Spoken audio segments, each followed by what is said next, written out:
Hey guys, welcome to our Cuecast. This is our podcast for our channel. It's our fourth episode. We are working on it, man. I'm proud of us. So welcome. Thank you for joining in with us.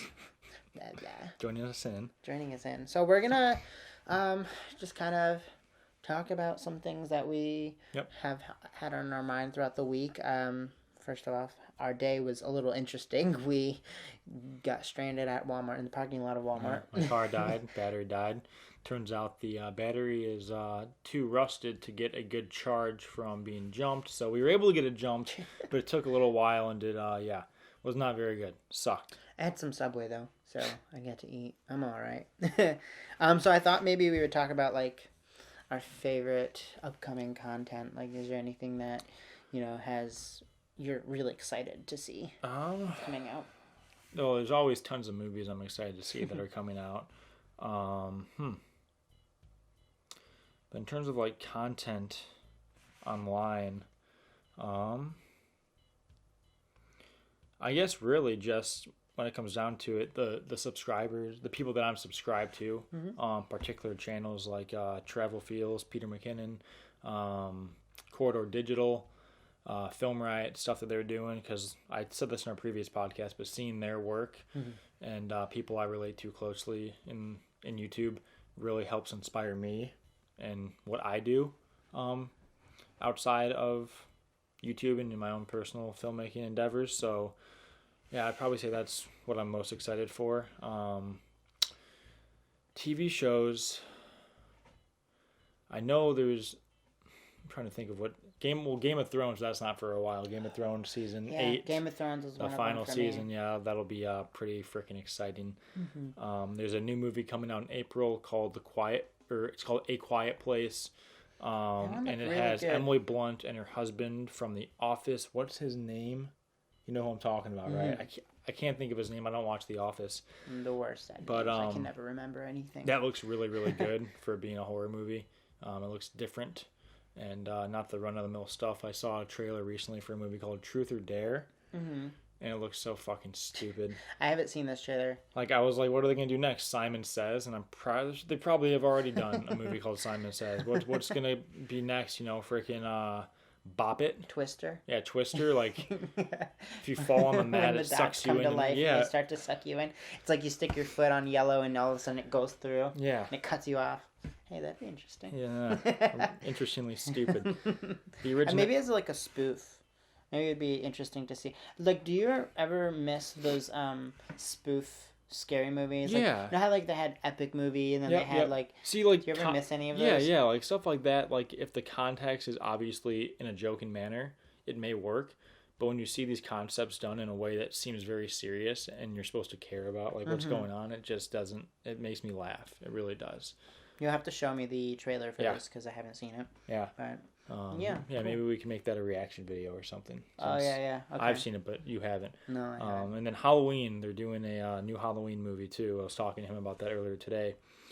Danny McBride is the screenwriter for it. John Carpenter's coming back to do the music score for it.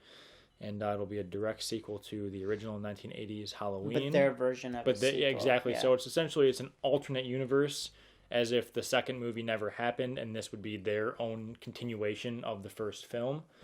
So yeah, I'm really excited for that. Jamie Lee Curtis is coming back for her role. And yeah, that's probably what I'm most excited for. Nice. I'm not very much of a horror movie person. You know me. I won't go out of my way to watch them, except for It. It was a good movie. But like you said before, it's not really just a horror movie. It's like a coming of age, and this one, it was kind of like more Goonies. Yeah, it was weird, but I liked it a lot.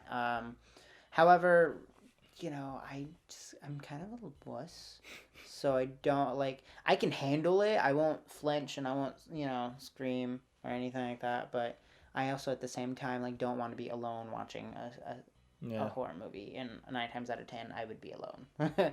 So yeah. But I will watch the Halloween movies, the Freddy vs. Jason movies.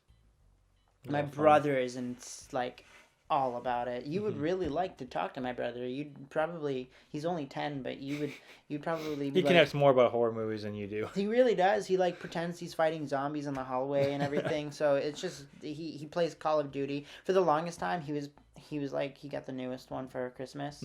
10 years old and he's playing Call of Duty, but like he called it, Rami, I got WW2. I'm like, you know what that means, right? He goes, yeah, WW2. I'm like, it's World War II. It's based off of World War II. He's still young. He'll learn. Yeah, but it's just really funny when he's like running around going, I have WW2. And you're like, yeah.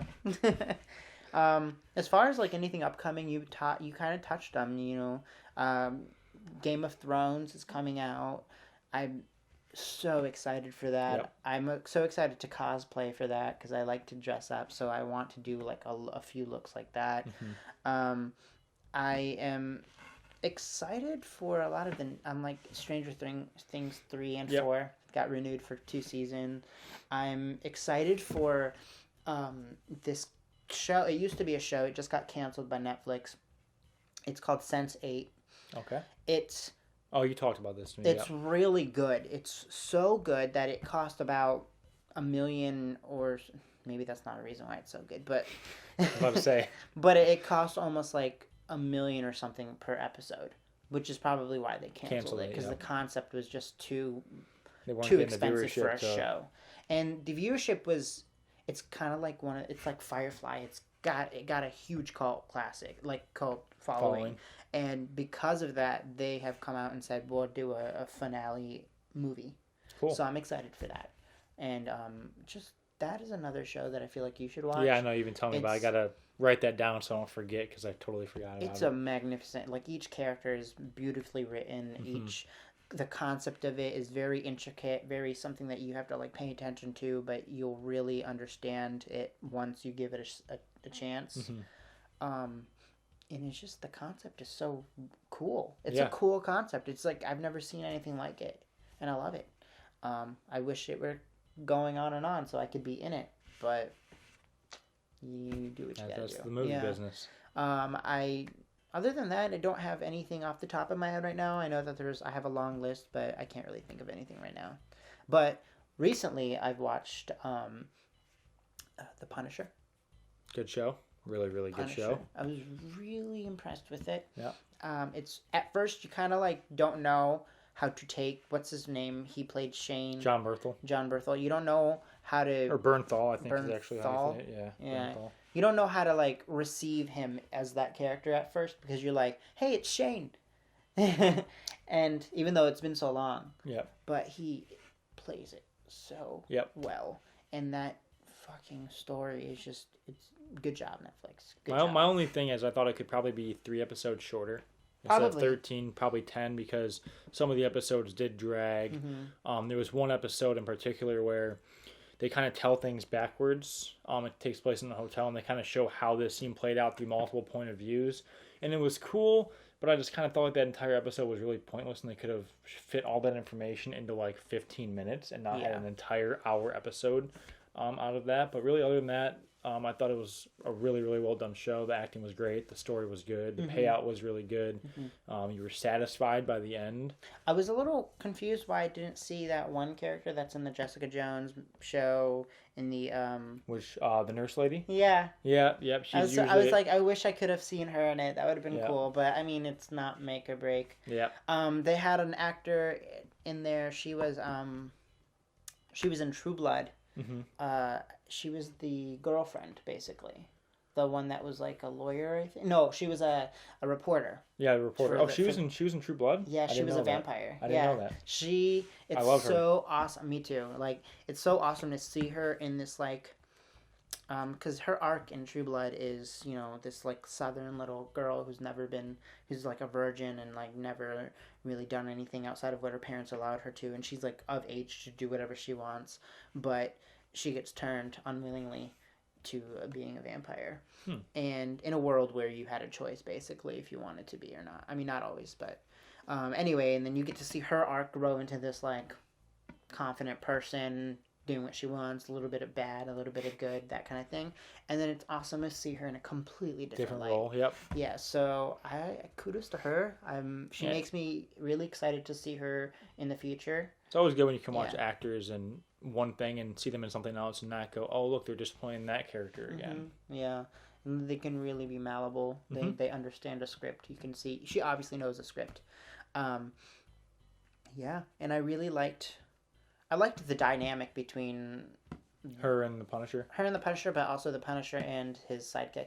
Oh yeah, yep. That was that kind of was a good. It was kind of like a marriage in some way. It was kind of like they were like, not sexually. Obviously, there was no none of that, but it was just kind of like their relationship was like partners. Yeah. In the sense that they cared about each other, but they hated each other, and they, it was cool to see that between two men on screen. Like, it was just cool. Yep. It was very good. Very well written. Two bros who looking after each other, which is really good. Cool. I recently saw Black Mirror. I love Black Mirror. Now, okay, I want to hear what you think about that first episode. I want to hear. So this is season 4, episode 1. Yeah. USS McAllister, and it's kind of a spoof of Star Trek. Yeah. So essentially what it is our main character has written a code for an online MMO RPG type game, and it is so lifelike and real. And his partner, who handles all the business and stuff, kind of is the one that everyone kind of looks up to, and everyone kind of shuns this guy out, who is the one that essentially created the code for the game and made the game possible. And in real life, he's just kind of this walked on, looked over person. But in his own personal and private server of the game, he takes the DNA of anyone in real life that kind of shits on him and creates a conscious version of them in his game, where these characters think that they're real and it's really them, but really it's just a copy of them. And he kind of torments them and forces them to do whatever he wants. But his world is like a Star Trek rendition of the game that they created. He's the captain and they all have their specific roles, and he can kind of force them and make them do whatever he wants because he is the controller of the game. And it's a really psychologically messed up way of coping with being treated unfairly in the real world. And probably, if it were a thing, would be breaking many, many laws by replicating consciousness for your own personal gain.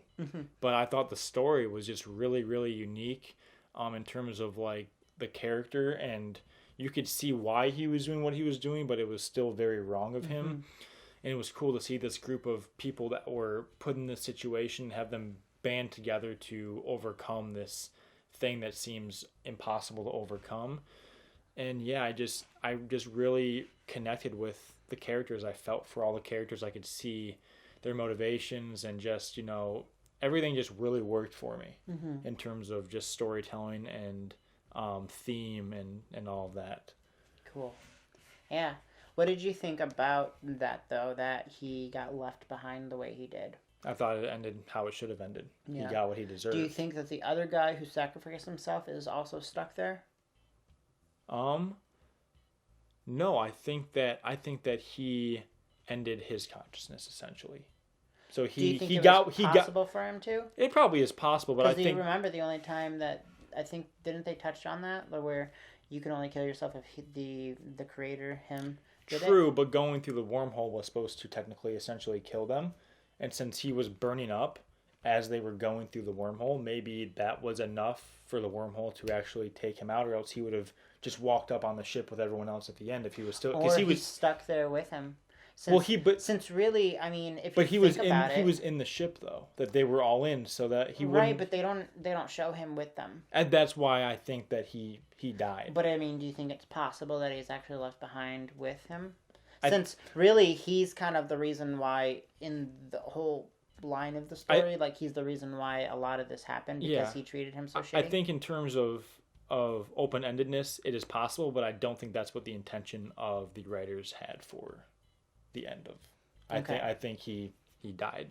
Oh, okay. And now he doesn't get to live this free life with the rest of the crew. He sacrificed himself for them to have that freedom, and I think in terms of story and his arc as a character, that was I what think they maybe intended for like his... you're right with him sacrificing himself in that sense for them to get there, but that doesn't mean his sacrifice is over. No, but I just don't think they left any indication that he was still alive in that other... in the story they did, like just how they've built up from the beginning, how like the structure of how they're there, how they can be there, how they can't leave. I think if there's a possibility that he's there, that would suck to be stuck with the guy. Oh no, that I agree.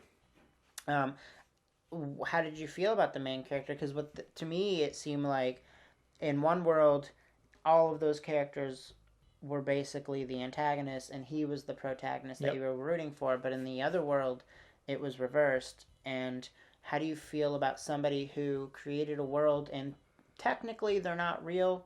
They have consciousness enough to know their existence, but they're digital. So, I mean, that leaves it up for your own interpretation, what you deem as worthy life or worthy consciousness. But how do you feel about somebody who... I think it was wrong. I by far think it was wrong for him too.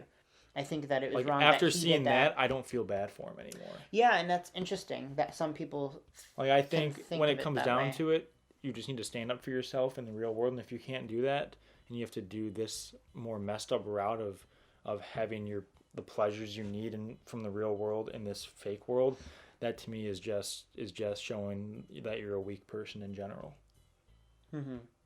At least in my personal opinion.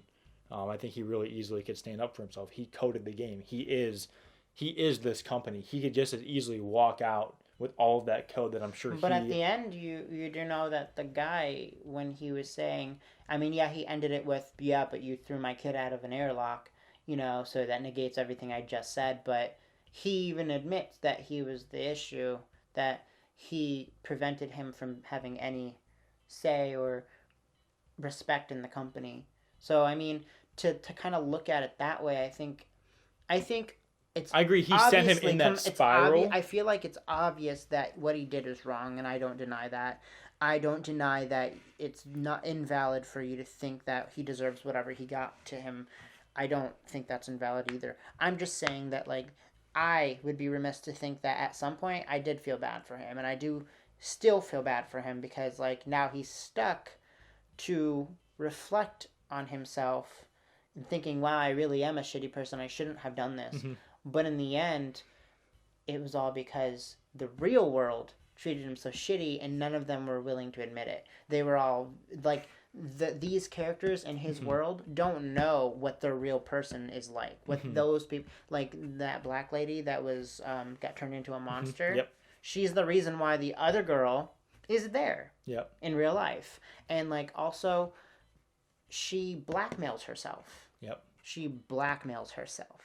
That's kind of shitty. So what I love about Black Mirror is that it's never a cut and paste moral story. Like, there's always like, yeah, but this, yeah, you can see it in every perspective, essentially. Yeah, and you can see how it all plays out. And, like, now in real life, he's dead because the 10-day leave, and he's like, do not disturb for 10 days, and so he's obviously in there, dying, stuck in this world. So I don't, whether it's right or wrong, I can't lie and say that I didn't feel bad for him, because I was like, oh, he just was treated really shitty. He's like that kid that, like, everybody bullied, but then he brought a gun. So now we're gonna hate on the kid for bringing a gun and killing everybody, but at the same time, what did we all do prior to that point? Like, why did we not see that this person needed help mentally? So I think that's what's really unique to this story, and that's why I think it was a bomb. Yeah, it was definitely my favorite out of the... Since I don't think you've seen any of the other episodes from the season, but out of all 6 episodes, I would have to say that number 1 and number 6 were my all-time favorites of the whole season. Yeah. And what I love about the show too is you don't have to watch them in any order. You can watch any episode. I really liked the episode of the bees. Oh yeah, with like the robot bees essentially to pollinate. Yeah. Because I'm not lying. Like, there was a time where I was like, the bees are dying. What are we gonna do? Are we gonna, like, make little tiny bees that does the job?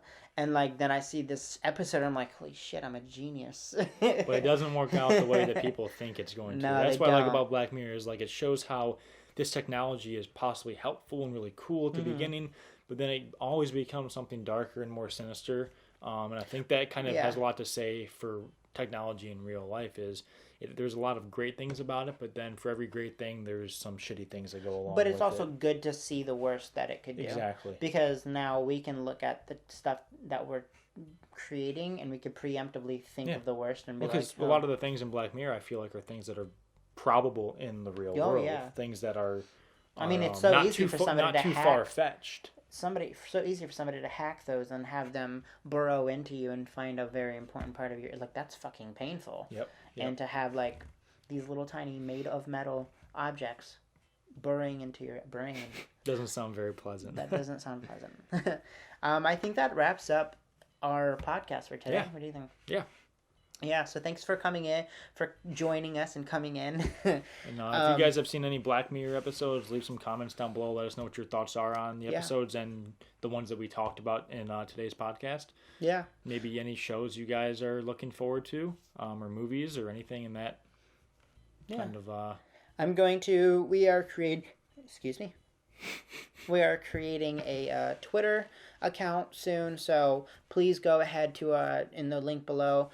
Visit that page. Let us know if you have any questions, if there's anything you'd like to know about Peter, anything you'd like to know about me, any suggestions, any kind of videos that you would like to see out of us. We just uploaded a challenge video not too long ago, so let us know what content you would love to see out of us. We're always down to do something new and fun. And then also stay tuned. We've got some really cool projects coming in light in the next couple of months. So be a busy year. We're excited. And thanks for joining us again. See you guys in the next video.